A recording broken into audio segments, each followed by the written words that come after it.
President Joe Biden campaigned on a platform of amnesty for illegal aliens. The people from Central and South America heard the message and began the trip up north. The trip is extremely dangerous and leads to extraordinary stories of rape and trafficking.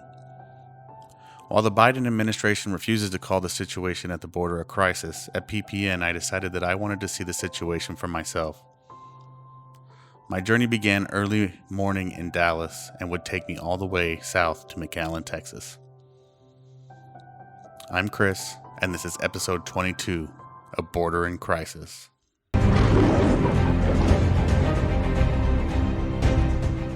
McAllen is a pretty town of nearly 200,000 people. It is surrounded by smaller border towns, but while you're sitting in a restaurant enjoying food, you would have no idea that just a few miles away, thousands of people are entering the United States illegally. My first morning in McAllen started very early. I went to Starbucks and got some coffee before I headed to the McAllen International Bridge in Hidalgo, Texas. The bridge is one of many official ports of entry in the Rio Grande Valley. Everything seems pretty peaceful at the bridge, and the CBP officials I spoke to informed me that the traffic throughout the day is pretty steady. I watched as random cars were selected for inspection and marveled at the large X-ray machines that are used to scan the side panel of buses and large vans. I tried to confirm with CBP that those machines were used to find drugs and other illicit items, but as became the norm, no CBP official would comment, directing me to their media affairs office.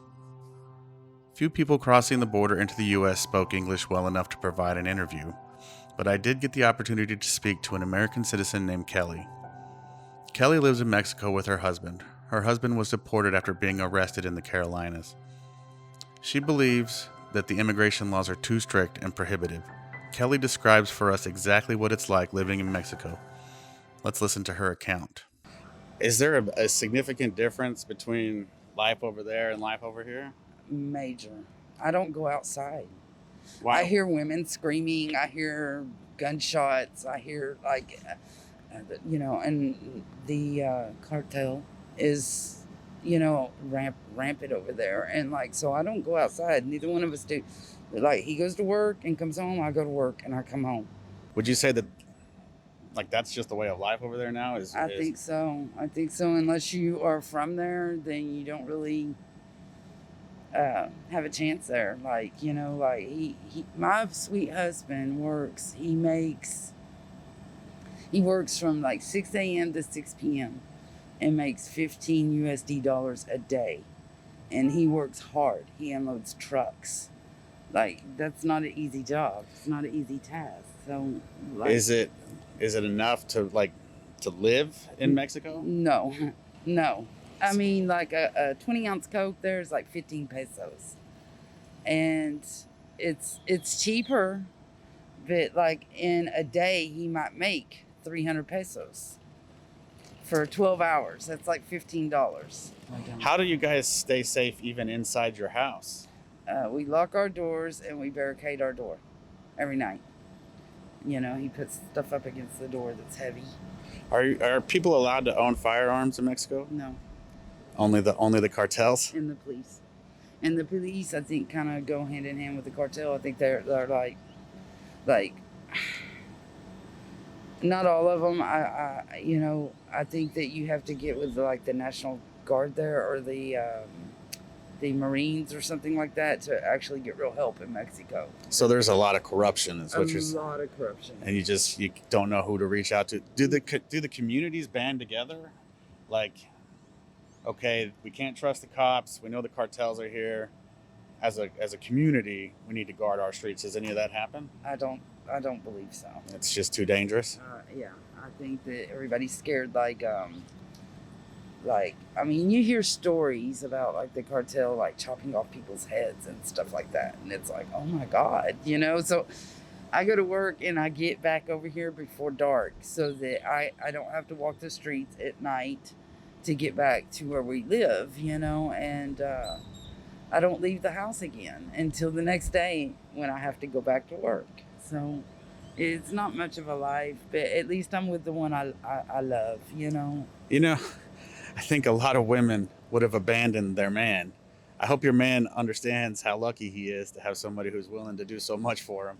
And God bless you, and I appreciate your time. Thank you very much, Kelly. Nice to meet you. It's nice to meet you. Have a good one. You too. If you want to hear more of what Kelly had to say, please visit thepatriotparty.news and click on one of the social media icons. Her full interview can be found there. While I sympathize with Kelly, the United States has a responsibility to its own citizens to ensure that the U.S. does not become like Mexico. Immigration should be difficult and based on merit. People have a greater appreciation for citizenship when it's difficult to achieve. As I was leaving the port of entry, I spoke to a security guard who was nice enough to give me some insight into the situation at the border. Living at the border, it's very nice. People are very nice. I've been in this town, called Hidalgo, here for over 2 years, working in this area and this location. We're like, you can see we're right next to the border. Right now we're only here 3 days out of the week, but basically I'm here 7 days a week. Due to the COVID crisis, we're only 3 days. Other than that, when we're back to normal, we're going to be here 7 days. He was an American of Mexican heritage, and he has lived near the border his entire life. He told me that CBP is an ever-present force in the area, and I can confirm this myself. It was stunning to witness the amount of federal government activity in the area. You cannot stop at a red light anywhere in the area and not see vehicles with U.S. government license plates. This leaves me begging the question, if we have this many people, how massive must the numbers be that we cannot manage to keep it contained? The security guard gave me some advice on where to see increased illegal activity and close the border wall. He told me I needed to visit Granjeno, Texas, and that's exactly what I did. Granjeno is a very small town. The roadside sign says there are 300 people who live there. Many of those houses in Granjeno are right on the north side of the now infamous border wall. In Granjeno, I asked the CBP officer if I could video from on top the levee, which houses the border wall. He told me no. If I set up, he would be forced to tell me to leave, but he did give me some advice and assurance that the area was safe from cartel activity.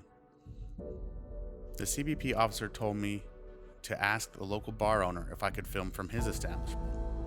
This turned out to be a great advice. The bar is called the Junkyard, and it is owned by a man named Lupe. The bar has been in Lupe's family since the 60s and has seen massive changes in the area. Lupe discusses the differences since he was young. When I was small, we used to go to the river, and we'd always see people in Mexico having picnics or swimming there on the little beaches in the river. You don't see nothing there. How did you walk to the river, or is there a road where you can? We used to walk to the river, and there was no danger then.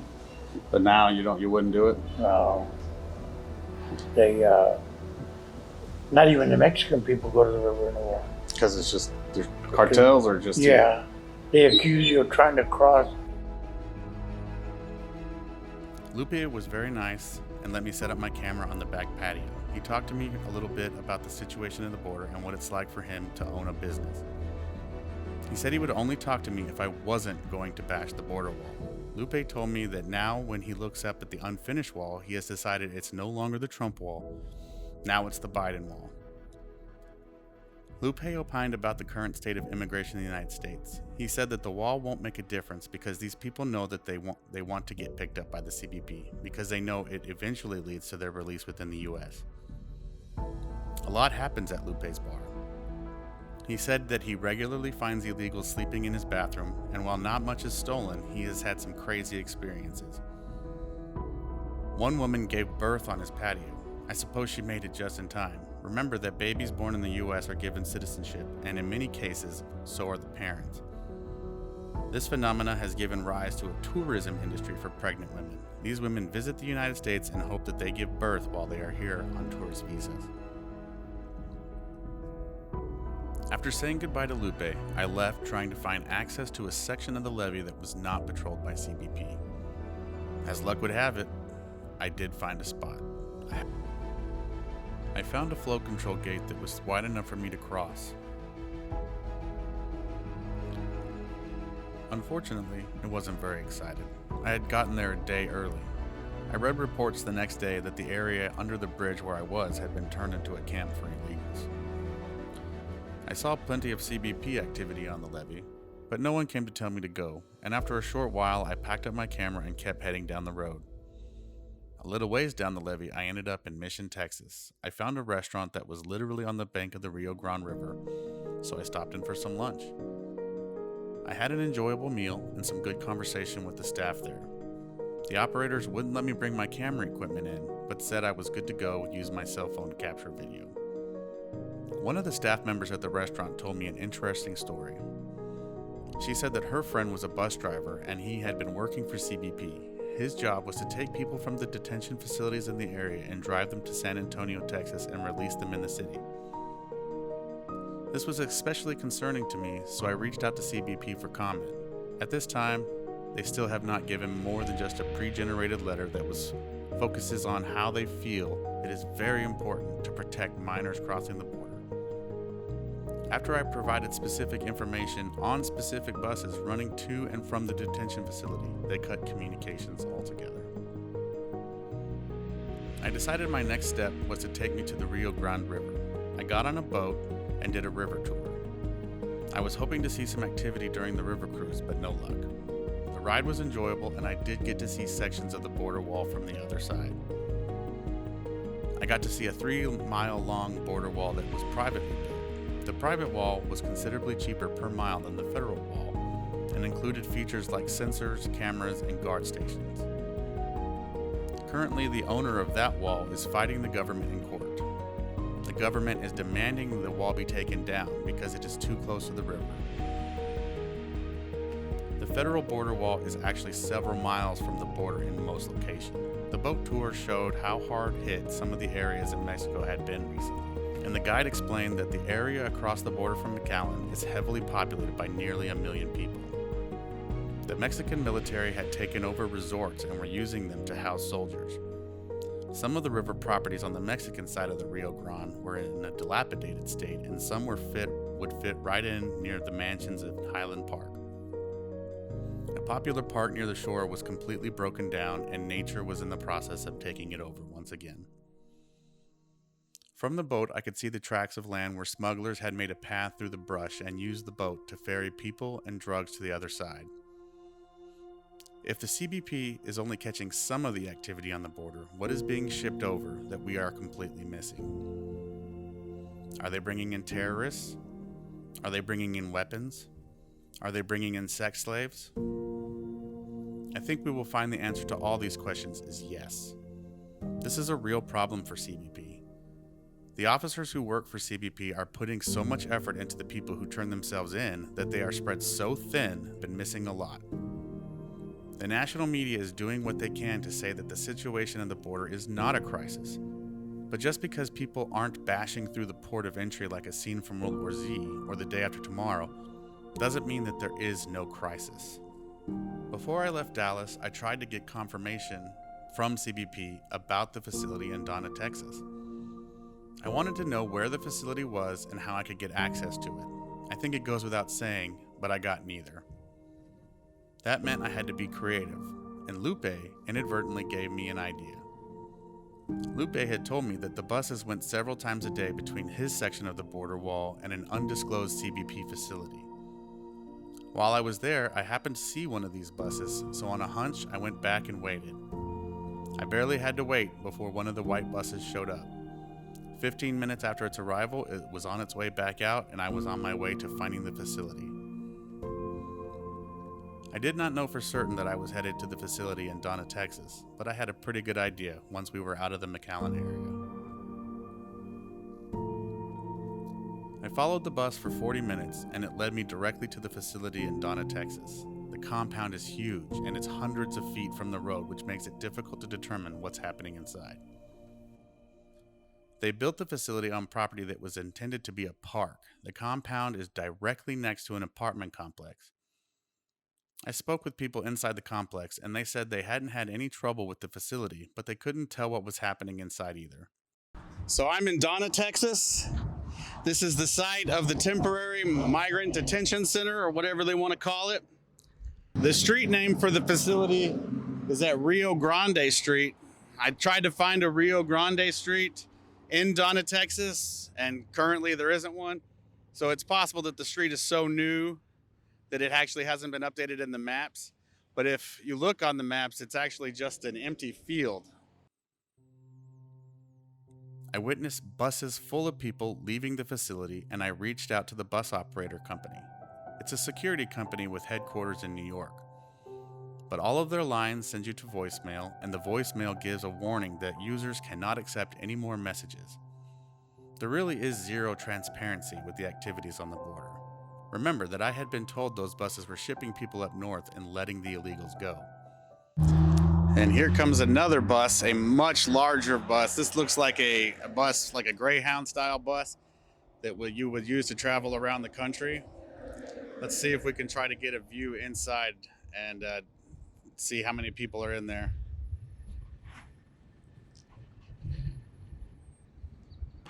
He looks like he's heading in the same direction as the other two buses. The windows are very dark, but there is definitely full of people. I can confirm that. I saw them. In addition to the bus companies, I reached out to the people who were managing the trash, providing the shipping containers, and ran the water trucks. No one would reply to my request for comment. I left the Donna facility and returned to my hotel. In the morning, I was going to leave early and head back to Dallas. I thought that was going to be the end of the story, but I read a story about the plan to house unaccompanied illegal minors in the Dallas Convention Center. So a few days after I returned home, I went to K. Bailey Hutchinson Convention Center, which is a massive group of buildings near Dallas City Hall. I found the location where the minors were being held. None of the federal employees would speak to me. They had been ordered by the government not to discuss the situation. I did manage to talk to one of the volunteers as she got ready to start a 12-hour shift. Let's watch what she had to say.